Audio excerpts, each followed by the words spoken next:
Hey there folks, and welcome to the video. And it's been a couple of weeks since the video talked about the F1 calendar, and since the current topic appears to be me talking about things I've talked about before on this channel, I thought we'd revisit it again, and with a bit of a weird take.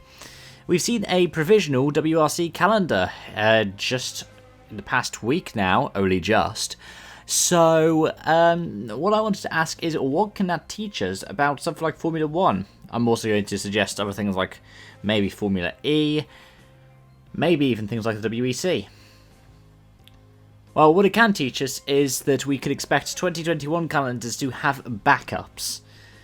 That's right, I reckon that we're going to be seeing more FIA calendars with backup events approved as well. Of course, we did already see a calendar for the WEC, and we did see a calendar for Formula E, but I reckon that we're going to see some things being put onto wait lists.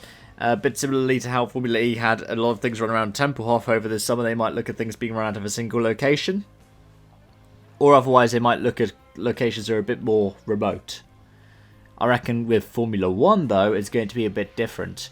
You see, the WRC's one ended up putting some fan favourites in the little bit they were going to have at the end. Argentina was one of them, but a return to the Acropolis was also there.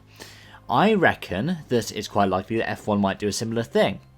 Say, the races that we've ended up getting this year in 2020 that we probably didn't expect, like the Nürburgring, or Mugello, or potentially somewhere like Portimao, or Istanbul Park, or Imola. I think that would be something they might do. Or even other things that might not be currently in the F1 calendar, but have previously been.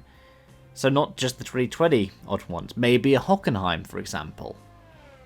Maybe one of the other couple of dozen Grade 1 circuits that are currently in the F1 little lot. Because I think that would make a lot of sense, really. I think that it would make a lot of sense for them to be able to have things that were backups, and at the same time, I reckon the calendar will likely be about 20 races, and given the WRC with a calendar of 12 rallies has 6 backups, I wouldn't be surprised if they had about 10 backup F1 races. So say that we had a very similar calendar to what we've seen this year. I reckon that, however, some bits like an Australian Grand Prix might be unlikely, given that the WRC didn't go down the route of exploring a Rally Australia due to restrictions.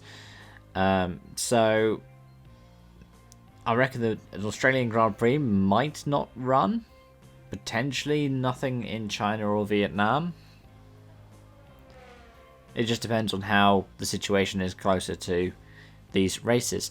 But I reckon in terms of backups, we will see the kind of ones that are on the calendar for this year, because I don't think they're going to be included immediately for next year. And potentially a couple of other ones that F1 has recently visited, but isn't planning on visiting anytime soon. So the Hockenheim Ring, for example, that's probably the one that stands out most to me as one that might be on a kind of backup list. Maybe somewhere like Fuji as well. But let me know your thoughts in the comment section down below. Thank you so much for watching, and I hope to see you again soon. Bye bye for now.